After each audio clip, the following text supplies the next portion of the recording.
자, 여러분 안녕하세요. 벌써 5번째 만남입니다. 저번에 이제 저희 개인 사업자에 대해서 이런저런 말씀을 나눠봤는데요. 오늘은 법인 사업자에 대한 내용을 말씀드리도록 하겠습니다. 자, 뭐 오늘도 마찬가지로 저희 아이들이 적어준 I love you와 아빠와 파이팅이라는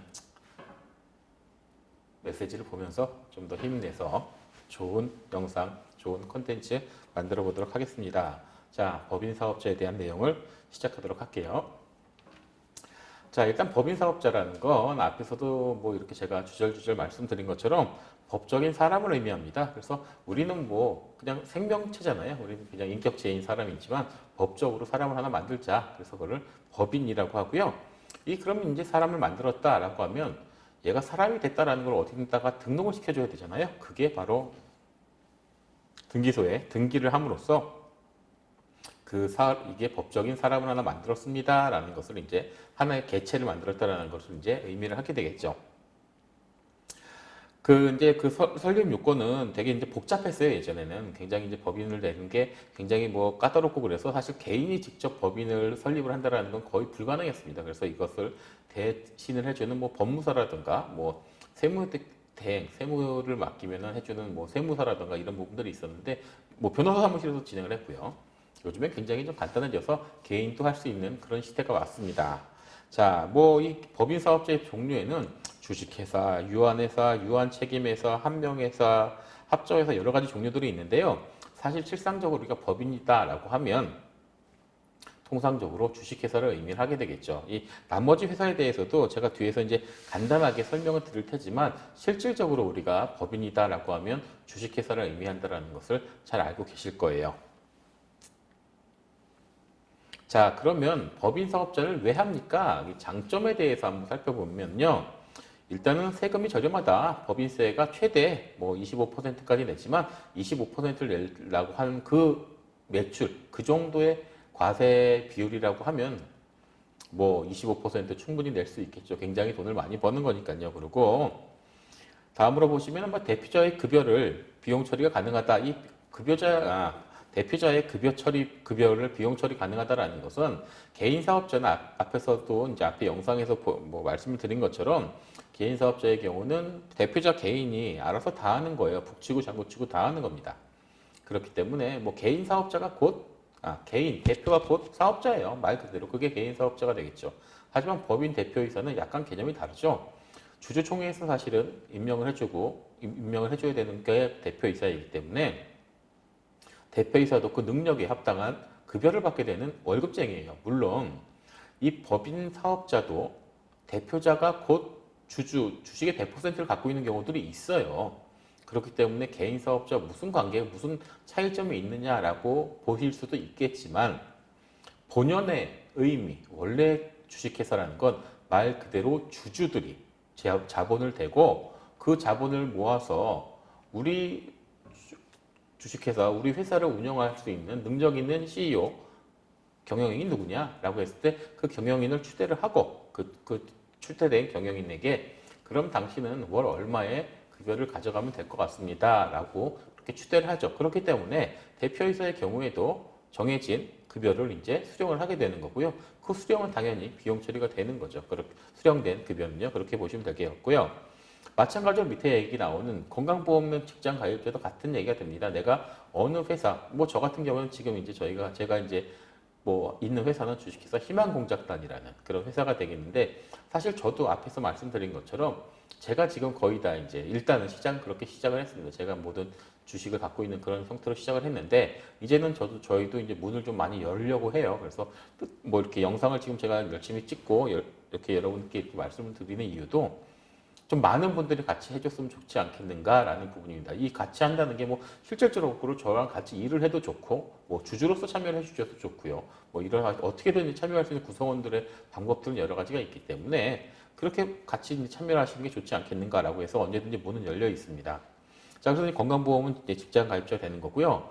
그리고 이제 사업 리스크가 감소된다라는 것은 주주 유한 책임의 개념이 되겠는데 주주로서 참여한 사람들은 거기에 자기가 참여한 거만큼의 뭐 책임을 지는 거예요. 쉽게 말씀드리면 우리 회사가 자본금이 1억인 회사이고 각자 1,000만 원씩 내서 10명의 주주가 회사를 설립을 했다라고 하면 회사를 설립을 할 때 1,000만 원이라는 기존에 이제 그 주식에 대한 그 자본금을 이제 납입을 했잖아요. 그 1,000만 원을 그냥 쓰는 겁니다. 그냥 날리는 거죠. 쉽게 얘기하면.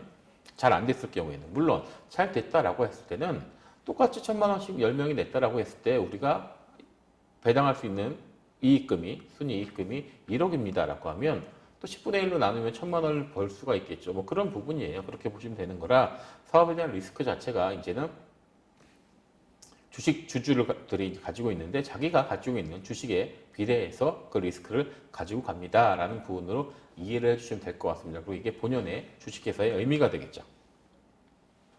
그러면 반대로 이 법인 사업자의 단점은 없습니까? 물론 단점도 존재할 겁니다. 보면은 복잡한 설립 절차라는 게 있는데 일단은 개인 사업자는 앞에서 보신 것처럼 뭐 임대차 계약서 하나만 들고 세무서에 방문해도 그날 바로 사업자 등록을 받을 수가 있어요. 그런데 법인은 그렇지 않습니다. 법인을 설립을 하는 그 과정들이 나름 복잡합니다. 그래서 법인을 설립을 하고 나서 그 다음에 그 법인이 설립이 됐다라는 것을 아까 잠깐 언급해 드린 것처럼 해당 등기소에 가서 등기를 낸다고 그랬죠. 그래서 등기부 등본이 나와요. 법인 등기부 등본. 그걸 가지고 사업자 등록을 하실 수가 있습니다. 그렇고요.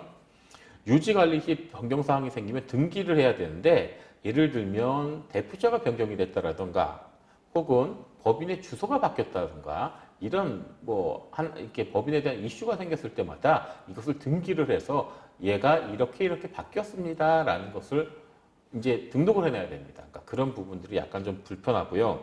일단 유지 비용 자체가 처음에 자본금도 들어가고 등기할 때 등기 비용도 들어가고 각각의 등록이나 면허세 같은 것도 내기 때문에 그런 유지 비용이 좀 많이 들어가고요.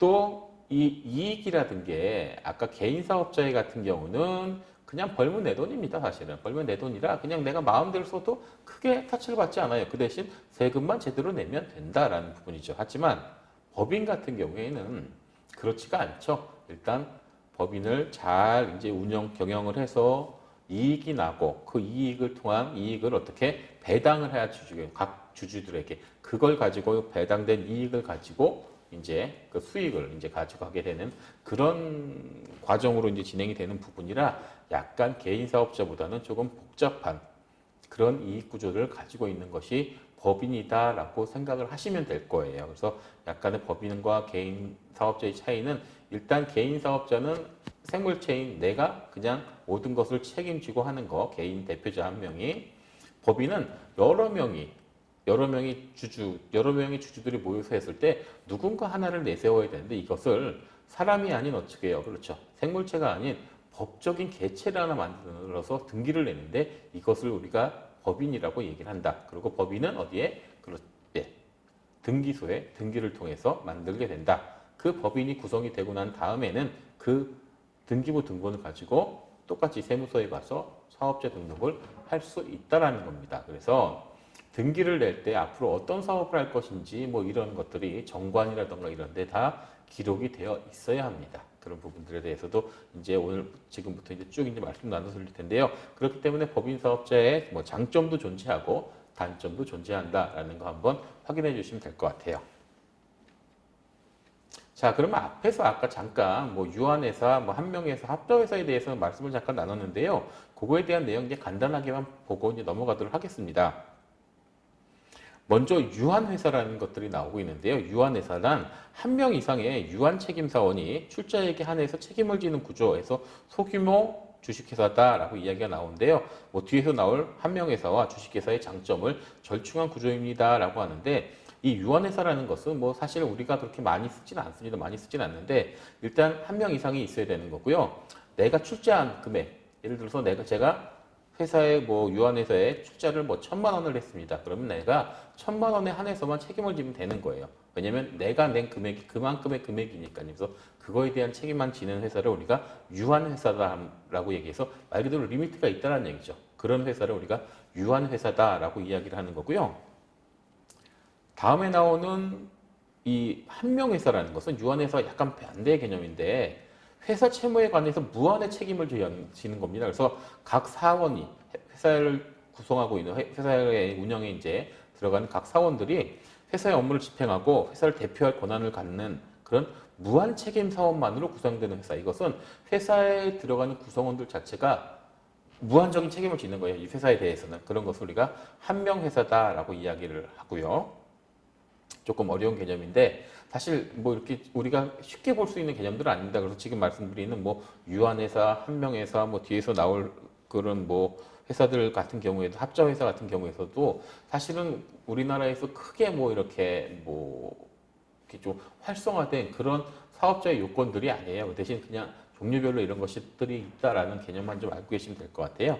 그리고 나오는지 이제 합자회사라는 얘기가 나오는데 이거 합자회사는 약간의 앞에서 나온 거 이거의 두 개를 좀 절충한 이원적인 회사입니다. 그래서 무한 책임 사원도 있고요, 유한 책임 사원도 있어요. 그래서 말 그대로 무한 책임 사원은 끝까지 책임지는 사원, 유한 책임 사원은 내가 뭐 이렇게 투자한 금액에 대해서만 그 책임을 지는 사원인데요. 밑에 보시면은 무한 책임 사원이라는 건 재산, 노무, 신용 중 어느 것이든지 출자가 가능한데 회사 경영의 업무의 뭐 권리와 의무, 회사 경영에 이제 직접적인 영향을 미치는 사람이고요. 회사 채무에 관해서 연대적인 무한 책임을 지는 그런 사원들로 구성이 되어 있고요. 유한 책임 사원이라는 것은 재산 출자만 허용되며 회사 업무나 대표는 못 돼요. 한마디로 돈만 되는 사람입니다. 이렇게 무한 책임 사원, 유한 책임 사원이 있는 것을 우리가 합자회사다라고 해요. 그런데 지금 이제 앞서 설명드린 유한, 뭐 무한, 뭐 이제 합자회사 이렇게 이야기가 나오고 있는데요. 이런 회사들을 어떻게 보면은 이렇게 잘 뭐 버무렸다고 할까요? 좀 더 이제 발전된 그런 개념을 우리가 이제 주식회사의 개념으로 보실 수가 있으실 거예요. 그래서 뭐 앞에서 이렇게 말씀드린 뭐 합자회사라던가 뭐 한명회사 혹은 유한회사 이런 것들이 뭐 여러 가지 이제 각각의 특징을 가지고 있지만 사실은 이 부분은 그냥 이렇게 이론적으로만 조금 이렇게 보는 부분이다라고 보시면 될 것 같고요. 그 이후에 나오는 그런 부분들이 이제 주식회사의 이름으로 나와서 우리가 통상적으로 법인회사다라고 하면 주식회사를 의미하는 개념이 되겠죠. 일단 앞에서 한 번 더 이렇게 말씀을 드리면 개인 사업자와 법인 사업자를 비교했을 때 개인 사업자는 내 마음대로 할 수 있다는 장점이 있는 거, 법인 사업자는 주주들이 모여서 같은 구성원들끼리 하나의 법적인 개체를 하나 만들어서 거기서 사업을 진행하는 걸 법인회사다라고 하고요. 앞으로의 발전 가능성이라든가 이런 걸 생각을 했을 때는 그럴 때는 그냥 처음에부터 뭐 창업을 할 때 법인으로 창업을 하시는 경우들도 요즘에 많이 있다라는 부분들이 있겠고요. 요즘 스타트업을 하는 친구들, 스타트업을 시행하시는 분들도 대부분 법인 창업을 하는 경우들이 많고요. 그 대신 저번 영상에서 말씀드린 것처럼 개인의 역량을 발휘한다라던가 혼자서 움직이는 역할을 한다는 거, 예를 들어 쇼핑몰을 한다던가 뭐 자영업적인 음식을 하신다던가 이런 부분들은 개인 사업자로 시작을 하시는 것도 나쁘지 않다. 또한 요즘의 스타트업 예를 들어서 소프트웨어 분야를 한다던가 뭐 이렇게 기술 창업을 한다던가 이래서 어느 정도의 팀워크가 필요한 그런 여러 가지 팀을 구성을 해서 진행하는 사업일 경우에는 보통 법인으로 하시는 경우들이 많이 있죠. 아무래도 처음에 들어가는 구성원들이 어느 정도의 지분이라고 하죠. 사실은 우리가 뭐 큰 이렇게 뭐 돈을 투자를 하는 건 아니지만 뭐 예를 들어 쉽게 말씀드리면 뭐 10만 원 혹은 100만 원 적은 돈으로도 법인을 창업을 할 수가 충분히 있습니다. 그래서 뭐 4명이서 시작을 한다라고 하면 25만 원씩 100만 원짜리 법인을 낼 수도 있죠. 그렇게 했을 때는 어쨌든 지금은 그게 우리가 자본금을 100만 원으로 시작을 하지만 그 100만 원이라는 돈이 우리가 노력하기에 따라서는 1억도 되고 10억도 되고 100억도 될 수가 있습니다. 그래서 그만한 그 기업의 가치를 점점 더 키워갈 수 있기 때문에 그런 꿈을 가지고 사실 다들 진행을 하시는 거예요. 처음에 스타트를 그렇게 진행을 하시는 거기 때문에 그렇게 본다라고 하면은 법인으로 시작을 하시는 게 좀 더 어울리겠죠. 그렇게 보실 수도 있기 때문에 이게 뭐 처음에 그 자기가 하려는 업종이라던가 스타일에 따라서 개인으로 할 건지 법인으로 할 건지 그거를 결정을 해서 시작을 하시는 게 좀 더 옳다라는 개념이 될 것 같아요. 자, 여러분 오늘은 이제 법인 사업자에 대해서 첫 번째 시간이에요. 뭐 법인 사업자에 대한 내용은 이제 다음 영상으로 좀 더 이어져 갈 텐데요. 이렇게 법인 사업자에 대한 기본적인 개념 혹은 또 법인 사업자의 종류에 대한 내용 잠깐 말씀을 드렸고요. 후에 이제 본격적인 주식회사에 대한 내용을 말씀드리도록 할게요. 오늘 또 이렇게 영상 봐주셔서 진심으로 감사드리고요. 앞으로 좀 더 멀쩡한 하고 좀 제대로 된 영상 컨텐츠를 만들기 위해서 최선을 다하도록 하겠습니다. 감사합니다.